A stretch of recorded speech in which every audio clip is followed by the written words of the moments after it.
Tant pour moi. 1 Jean 3.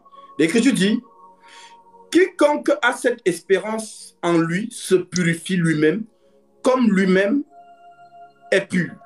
Quiconque pêche transgresse la loi.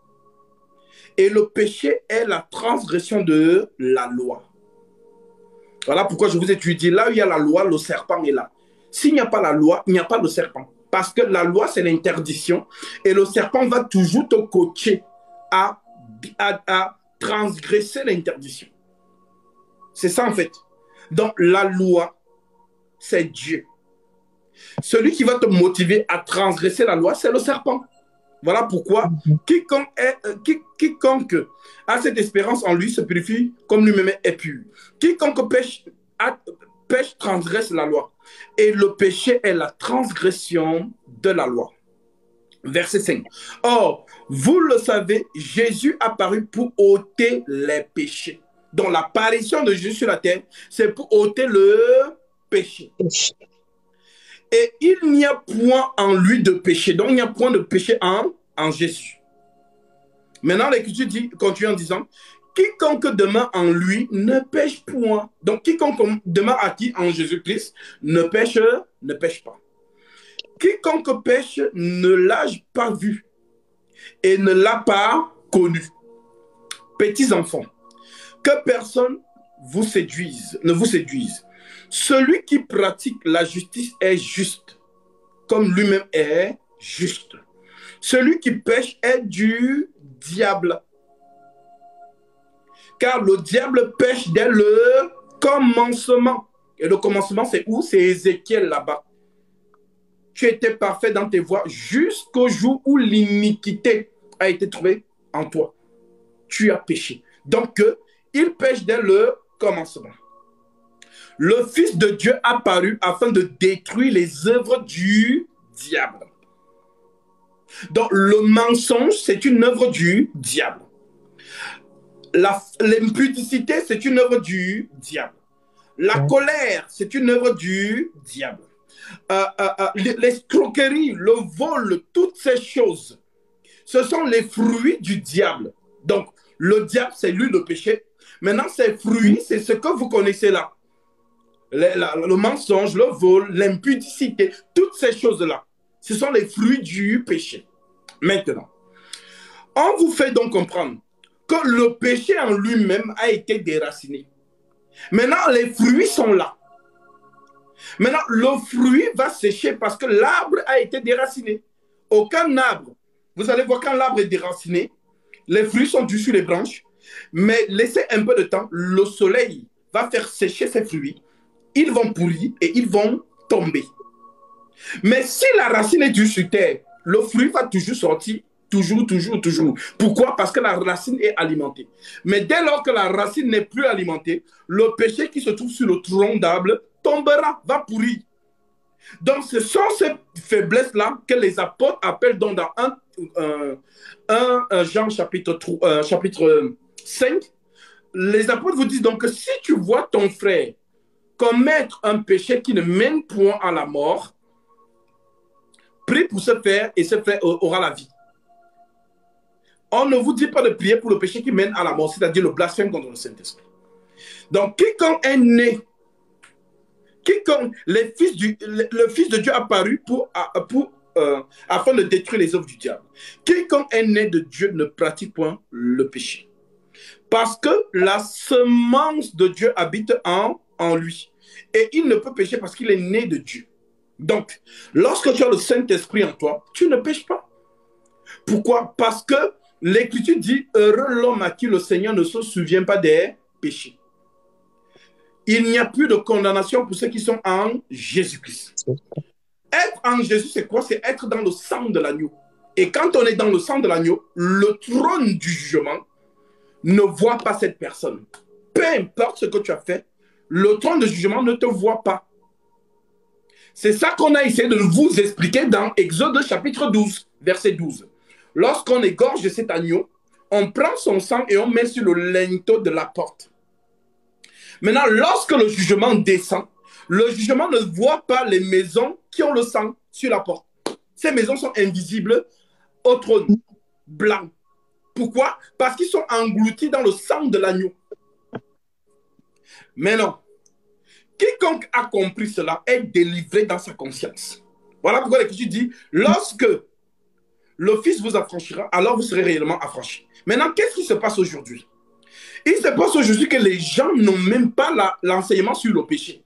Les gens ne savent pas ce que c'est. Donc, il faut que nous venions prêcher sur le péché, car l'Esprit Saint, par la déclaration de Jésus, il convaincra le monde en ce qui concerne le péché, la justice et le jugement. Donc, frères et sœurs, quand tu es en Christ, le trône blanc ne te voit pas. Parce que le trône blanc, personne ne peut le corrompre. C'est-à-dire le trône blanc, même si tu as un bébé, le trône blanc te tue. C'est ce qui s'est passé le jour de Noé. En Noé, qu'est-ce qui s'est exprimé? C'est le trône blanc. Parce que le jour du déluge, il y avait des femmes enceintes. Il y avait des nourrissons. Il y avait des hommes âgés, des femmes âgées, des grands-pères, grand-mères. Il y avait des aveugles. Il y avait des infirmes. Mais ce trône blanc n'a pitié de personne. Tu pèches, tu meurs. Celui qui pèche, c'est celui qui... L'âme qui pèche, c'est celle qui mourra. Donc, il n'a pitié de personne. Parce que c'est un Dieu pur. C'est un Dieu qui ne cohabite pas avec le péché. Maintenant,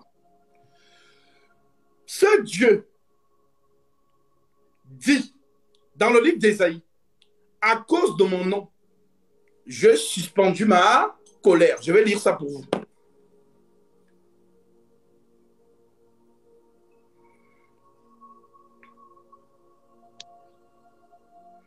Nous sommes dans Ésaïe 48, verset 9. L'Écriture dit, à cause de mon nom, j'ai suspendu ma colère. À cause de ma gloire, je me contiens envers toi pour ne pas t'exterminer. Donc, qu'est-ce qui est suspendu? La colère de ce Dieu, c'est son nom. Et le nom de Dieu, c'est qui? C'est Jésus-Christ. Maintenant, le nom de Jésus, c'est le sang. Voilà pourquoi vous retrouvez sur le trône l'arc-en-ciel. Celui qui est assis sur le trône, c'est un lion qui dévore. C'est un lion qui réprime, qui réprimande celui qui est dans l'injustice. Je lis, je prends vite pour vous, Exode chapitre 6. On va voir ça. Exode 6, 4. Exode 34, verset 6.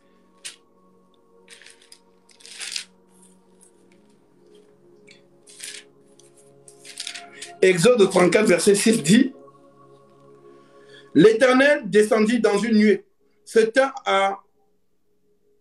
là auprès de lui, et proclama le nom de l'Éternel.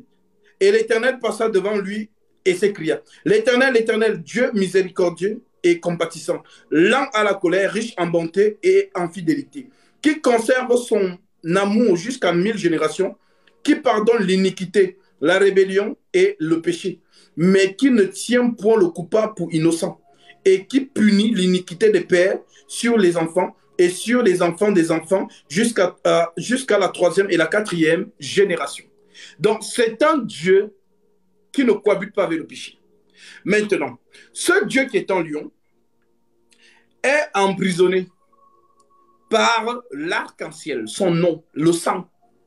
Donc, le sang de Jésus empêche le lion de sortir de sa cage pour venir exterminer la terre. Parce que s'il sort, il va tous vous mélanger. Que tu sois fils de Dieu, fils de la perdition, il vous mélange tous.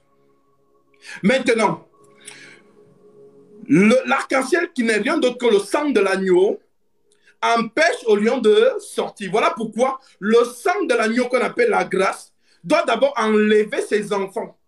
Une fois que les enfants ne sont plus là, le lion descend. Et quand le lion descend, c'est le ravage du Tout-Puissant. Ésaïe chapitre 13. Voilà pourquoi nous avons Exode 34, verset 6. Voilà donc pourquoi l'agneau de Dieu qui ôte, on dit bien l'agneau de Dieu qui ôte, les gens lisent ça chaque jour mais ils ne comprennent pas.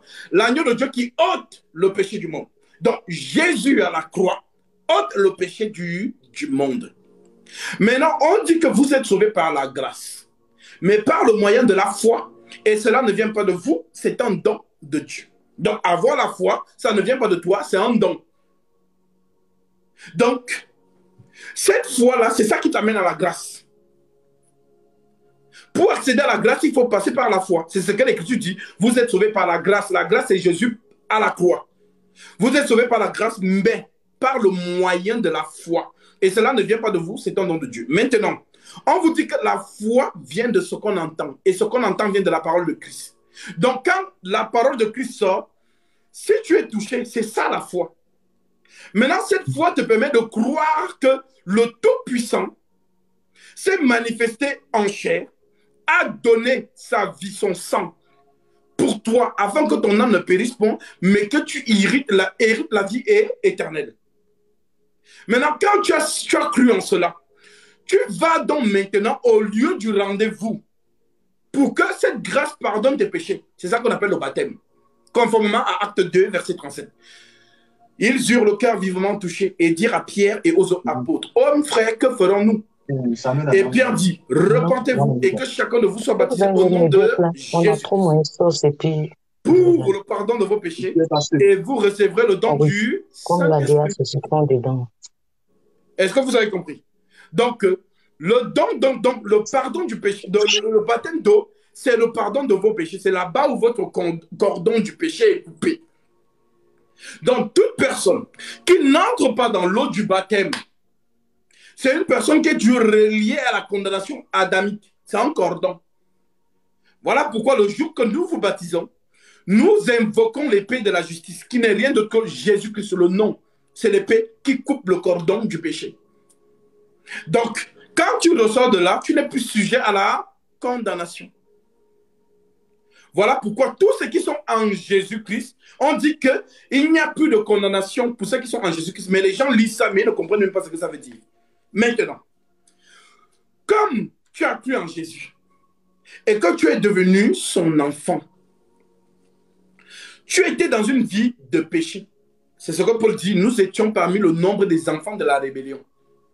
Mais nous avons cru au Seigneur et nous sommes sortis de cette belle manière de vivre. Nous sommes devenus des nouvelles créatures en Jésus-Christ. Maintenant, la nouvelle créature en Jésus-Christ porte la lumière. Vous êtes la lumière du monde. Que votre lumière luise dans les ténèbres. Ça veut dire quoi? Ça veut dire que lorsque tu as cru en Jésus, tu l'as aimé, alors tes œuvres doivent être des œuvres de lumière.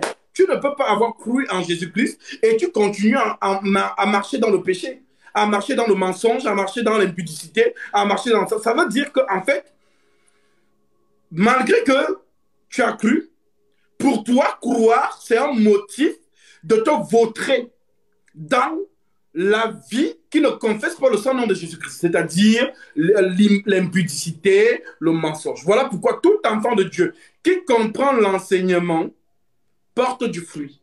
Mais celui qui ne comprend pas, lui va trouver un motif pour lui pour continuer à vivre dans la médiocrité, en fait. Si notre Père est lumière, ben soyons lumière. C'est ce qu'il dit, vous êtes la lumière du monde. Donc la lumière du monde, c'est ce qui éclaire les ténèbres. Donc ça veut dire que si elle, la fille là, elle vit comme une païenne, comme une prostituée et tout, toi qui es maintenant fille de Christ, tu dois lui apporter la lumière. Ça veut dire que elle, qui a les œuvres des ténèbres, doit plutôt copier tes œuvres de toi qui est la lumière. Maintenant, vous allez voir des gens aujourd'hui, ils vous disent qu'ils sont de Jésus, mais quand vous voyez leurs œuvres, ce sont les œuvres des ténèbres. Je ne sais pas si on se comprend. C'est pourquoi beaucoup de gens sont endormis. Et comme ils sont endormis, ils ne discernent pas que, mais attends, elle dit qu'elle est de Jésus, mais je ne vois pas les œuvres de la lumière. Mais c'est plutôt elle qui est de Jésus qui copie les œuvres des ténèbres. J'ai toujours pris cet exemple avec Beyoncé. Beyoncé portait les robes moulantes et tout, les coiffures bizarres et tout. Maintenant, celle qui est dans la lumière, apparemment, c'est elle qui copie que, bon, fais-moi la coiffure de Beyoncé. Je vais aussi commander sur AliExpress ou sur je ne sais pas quel site la robe que j'ai vu Beyoncé porter. Et pourtant, c'est Beyoncé qui doit plutôt se vêtir comme elle, parce qu'elle est devenue la fille de Sarah. C'est ce qu'on nous dit dans 1 Pierre chapitre 3. Vous êtes devenus, Sarah, c'est d'elle que vous êtes devenus les filles. Maintenant, Les enfants donc de Dieu portent la lumière, tout simplement.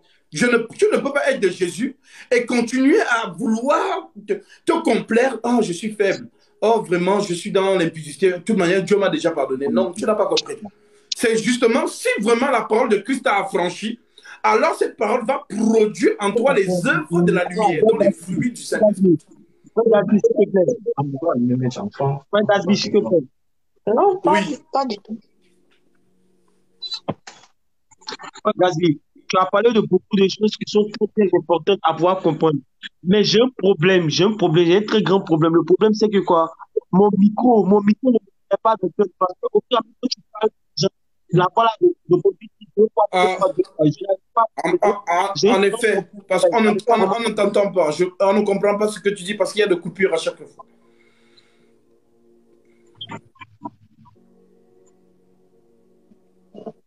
Il y Donc, a des c'est que coupures. moi, je peux parler. Oui, ma soeur, vas-y, on t'écoute. Shalom, frère Gasby. Shalom. Vraiment, vraiment, tu as dit beaucoup de choses. Ça faisait partie aussi de mes questions. Donc, vraiment, merci pour l'enseignement. Moi, je te suis depuis bien longtemps. À chaque fois, je vais rentrer dans le groupe.